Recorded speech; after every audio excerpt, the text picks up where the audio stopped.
My name is Harlow Bennett. I am 64 years old. I had spent the entire afternoon turning the small silver locket over in my hands, polishing the hinge, checking the tiny engraving I had asked the jeweler to restore. It had belonged to Ben, my husband, and later to our daughter. I told myself Rain would understand why I brought it tonight. I told myself she would remember the girl who once held it to her chest and whispered secrets to her father's photograph. When I walked into the restaurant, I heard her laughter before I saw her. Sharp, bright, full of an ease I had not shared with her in years. She sat at the center of a long table surrounded by the people. She called friends, co-workers from the marketing firm, neighbors from her apartment complex, the kind of people who clap loudly when someone else pays the bill. Rain glanced at me as if I were late to something important. "Mom," she said, smiling in that tight way she used when she did not want me to speak too long. "You made it!" I nodded and held out the small wrapped box. "Just something meaningful," I said. My voice came out softer than I intended. She tore the paper without looking at me. The lid flipped open. Her face changed, not surprise, not gratitude, but annoyance. "You brought this." She lifted the locket between two fingers. "This is cheap trash, Mom." A few people laughed under their breath, unsure whether they were supposed to. I felt heat rise up my neck, but I kept my hands steady on my lap. Rain's smile sharpened. "Seriously, you fixed up this old thing like it means something." Before I could answer, she flicked her wrist. The locket struck my cheek, bounced off and clattered onto the floor. The table fell silent. Even the music from the bar seemed to fade around us. I bent down and picked up the locket, feeling the familiar weight of it settle into my palm. The metal was warm from her hand, but something colder moved through me. I sat back up slowly. The room, still watching the air between us, changed in a way that would not shift back. I closed my fingers around the cracked hinge, holding the locket steady as I prepared myself for what I needed to face next.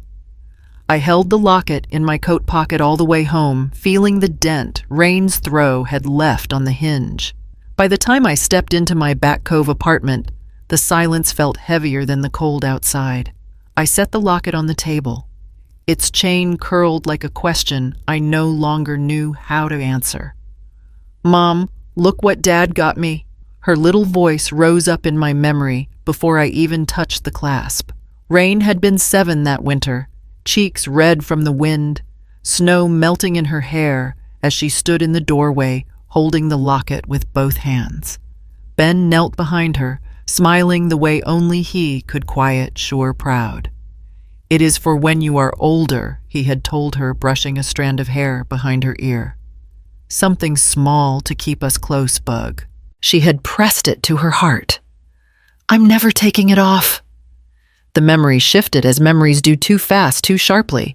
The phone call from the hospital, the ice storm coating the roads, Ben's voice missing from every room afterward, Rain crying into my sweater at the funeral, clutching the locket so tightly it left marks on her palm. "I'll take care of you, Mom," she whispered, shaking. "I promise." I had believed her. I wanted to believe her. I needed something to hold on to. Years later, when she stopped wearing the locket, I asked her why. She only shrugged. "It's old. It doesn't match anything anymore." Tonight's toss had only completed what that shrug began. I picked up the locket from the table and turned it over gently, the engraved initials catching the kitchen light. The hinge was cracked again, almost exactly where it had broken the first time.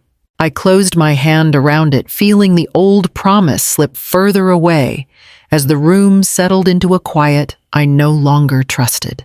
I opened the file drawer because I needed something steady to hold on to. The metal slid back with a familiar scrape, and the folders leaned toward me like old witnesses waiting to be heard. I pulled the first one free. Receipts spilled out rent payments, late tuition notices, emergency credit card bills with my signature at the bottom. I picked up a folded contract near the back. "Cosigner required," the banker had said years ago, sliding the paper across the desk. Rain had squeezed my hand, then 21, and trembling with excitement about her degree. "Just this semester, Mom," she whispered. "I swear." One semester became 4 years. Each time she promised to fix it soon, and each time I filled the gap, quietly, afraid she would see me as someone who held her back. Another folder held paperwork from her candle business. She had come home glowing with hope. "People love local brands," she insisted. "I just need a little push." I had written a check for $2,000 without letting myself think, and when the business folded 3 months later, she just shrugged. "It happens, Mom. You get it," and somehow I did. I found a lease agreement next her first apartment in Munjoy Hill, rent listed in my name. She had cried after losing her job at a cafe. "Please, Mom, just until I'm stable." She wasn't. I covered month after month telling myself it was temporary. The last folder was heavier, the BMW documents. My name printed in bold above hers. "Everyone at work has one," she'd said. "It will help me look the part." I had nodded, terrified of disappointing her, terrified she would walk away if I said no. The folders covered the table now, layer upon layer of choices I made to keep her close. My chest tightened as I rested my hands on the edges of the stack. The truth pressed up from every page, steady and undeniable, leaving me with no space left to pretend. I sat at the kitchen table, the folders still scattered across it, their edges curled like they had been waiting years to be opened. The fog outside pressed against the window, soft but insistent, the kind that made the world feel smaller. My hands didn't stop shaking until I pressed my palms flat against the table. I opened my laptop. The screen lit my face, too bright, too honest. The bank's homepage loaded slowly, as if stalling for me. "Come on," I whispered, though I wasn't sure if I was talking to the computer or to myself. The first automatic transfer appeared, Rain's rent. I clicked on it, hovered over the cancel option, felt my breath catch, and pressed confirm. The confirmation box blinked once. Done. The next one was her phone bill. "Mom, please, this is basic," she had said last spring. "Confirm." Then her credit card autopay. Confirm. The BMW payment sat at the bottom of the list. I paused. The document from the folder was still open beside me. My name listed as the primary owner. I had forgotten that part, or maybe I had chosen to. Rain had always introduced it as my car, and I never corrected her. I clicked the payment, canceled it, and followed the link to request repossession verification. A form popped up requiring ownership confirmation, and I typed my name slowly, each letter tightening something inside me. When the request submitted successfully, I leaned back, breath shaking out of me. "I'm done being afraid of losing you," I said quietly. The words didn't echo. They settled. And I kept my hand on the table steady for the first time that night. The call came early the next morning before I had even finished my tea. "Mom, the rent didn't go through," Rain said. No greeting. No pause. Just irritation sharpened into a statement. "I know," I answered. There was a beat of silence. Then a laugh, light, amused, dismissive. "Okay, so resend it. The landlord's already texting me." "I didn't send it," I said. Her laugh stopped. "What do you mean you didn't send it? I canceled the transfer." "You canceled." She exhaled hard. "Mom, stop. Just resend it. I don't have time for one of your moods today. It's not a mood, I said. You need to handle your own rent now."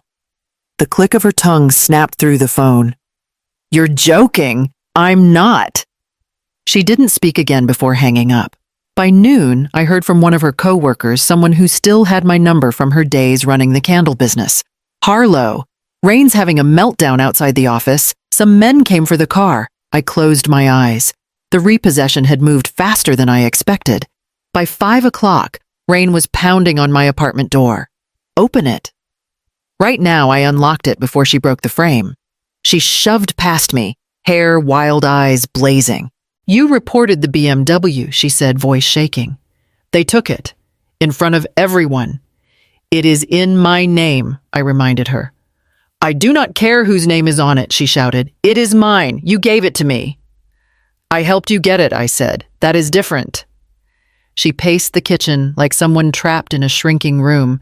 You cannot do this to me. I have meetings, a life. Do you have any idea how humiliating that was? I imagine it felt the way I did last night, I said quietly. She froze back to me. You're punishing me, she said. Because of a stupid necklace, it was a locket from your father, I said. But this is not punishment.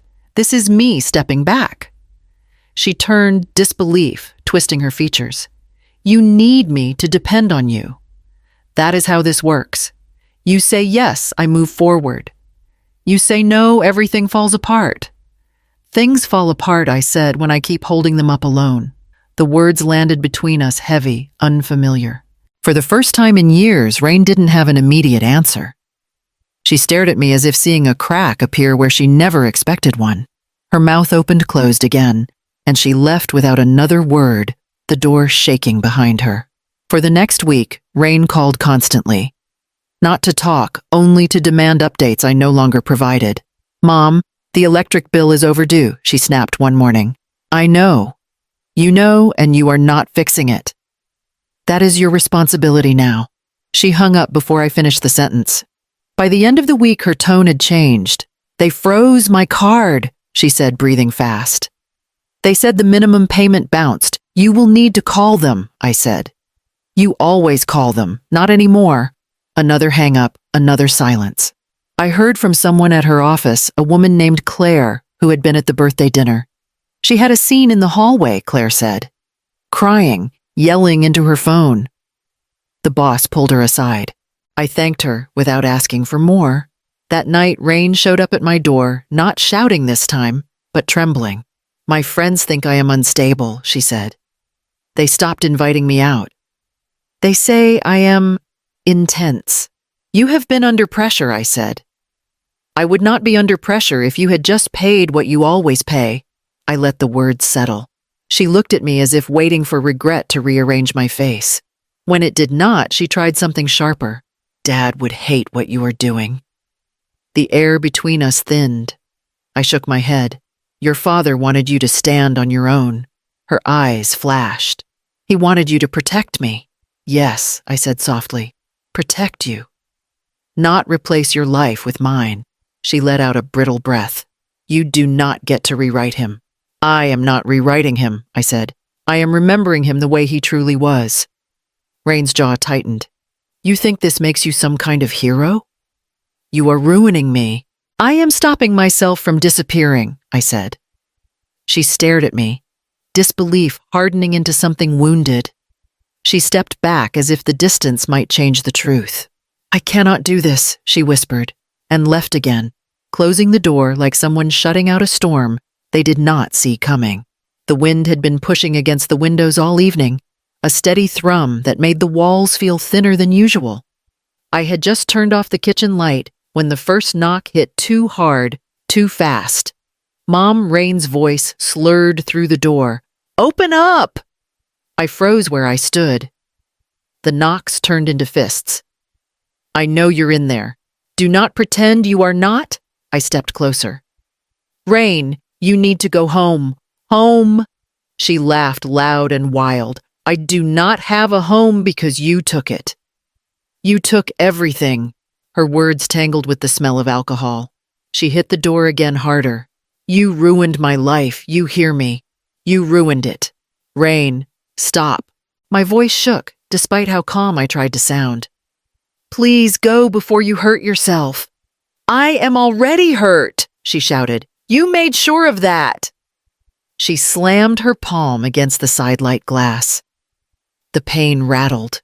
She pulled back, breath heaving, and hit it again with the side of her fist. The glass shattered. Rain. I reached for the deadbolt, but kept the door closed. Shards scattered across the floor inside, glittering like broken ice. She yanked her hand back through the opening, a thin line of blood running down her wrist. You did this, she screamed. You made me nothing. You hear me? Nothing without your money. Her voice cracked on the last word. She pressed her forehead to the door. Mom, please, I cannot do this. I cannot. I am calling for help, I said. You need help. You call the police and I swear. Her threat dissolved into a sob, raw and desperate. Please, please open the door. I do not know what to do. I picked up the phone with a hand that felt too small for the moment. 911, the operator said. What is your emergency?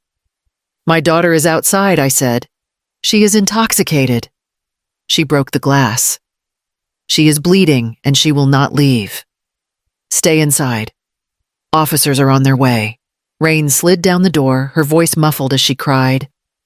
I am not this person. I swear I am not. I just need you. I need something. Blue and red lights flashed across the living room walls. 2 officers approached carefully. Ma'am, step back, one called. The other knelt beside Rain. Miss, let us help you. You are hurt. She looked up at them, eyes empty of the fire she'd carried for weeks. She hates me, she whispered. My own mother hates me. I do not hate you, I said through the door. But I cannot open it tonight. Her shoulders slumped. The fight drained out of her all at once, leaving only exhaustion. She didn't resist when they helped her stand. As they guided her down the walkway, she turned her head, searching for me through the broken glass. I stepped back, but her eyes still found the shadow of my shape. Mom, she said softly, barely forming the word.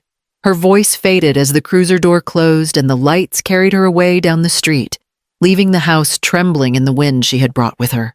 By morning, the house felt hollow, like sound had been scraped out of the walls. I swept the scattered glass into a small pile, careful not to press too hard on the broom handle.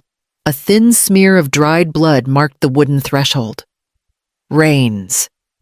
I knelt and touched it with the corner of a tissue, my throat tightening. I was not crying because she had been taken away. I was crying for the years I had spent cushioning every fall until she never learned how to land on her own. The phone rang once that afternoon. A calm voice introduced herself as a counselor from the crisis unit. Your daughter has been evaluated, she said. She will enter mandatory sessions for substance use and emotional regulation. I swallowed. Is she all right? She is stable, the woman replied. She asked us not to contact you further for now. All right, I whispered.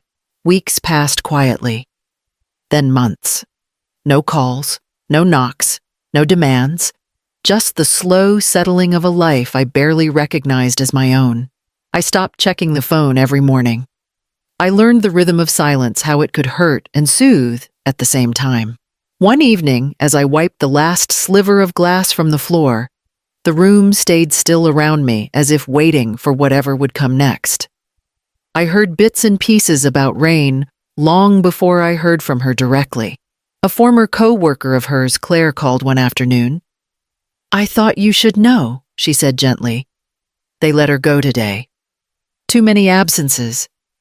Too many scenes in the hall. I closed my eyes. Thank you for telling me. She looked lost. Claire added, her voice breaking a little. I hope she gets help. A week later, another neighbor, someone who had seen Rain around Munjoy Hill, mentioned she had moved out. She's renting a room in Westbrook now, he said. Shared place. Nothing fancy. I nodded. Maybe smaller is better for her right now. Rain never called, but I learned from the crisis unit that she was attending therapy every week. Substance evaluation, emotional regulation, financial accountability classes.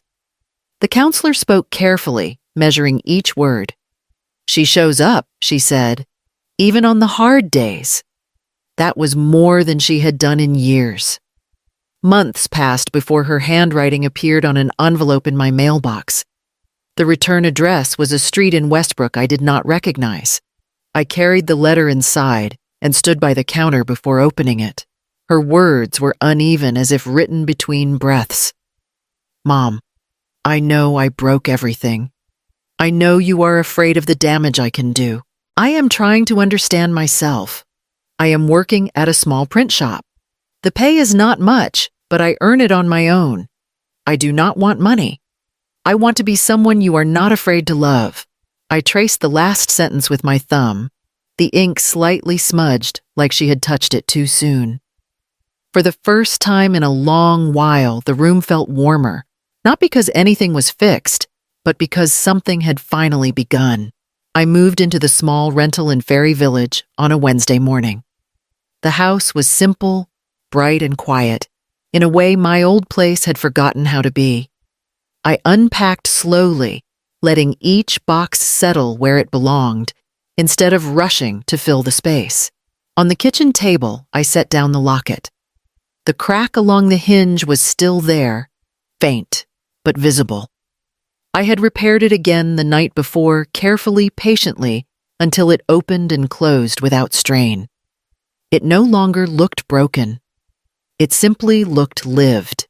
As the sun lowered toward the water, I opened Rain's letter once more. The paper had softened at the folds, the ink steady, where she had rewritten lines until they matched what she meant. I am learning how to be responsible for my own life. I want to see you when you are ready. I will not ask for anything else. I read it twice, then set it down beside the locket. My hands rested on the table for a long moment. I could meet her. I could talk to her. But this time, I would carry myself into the room, as I was no rescues tucked into my pockets, no fear guiding my answers. When dusk settled, I stepped onto the small porch. The light switch clicked beneath my thumb, and a warm glow filled the doorway. Not a beacon or a welcome sign, just proof that I was finally standing in a place meant for me. Just proof that I was finally standing in a place meant for me.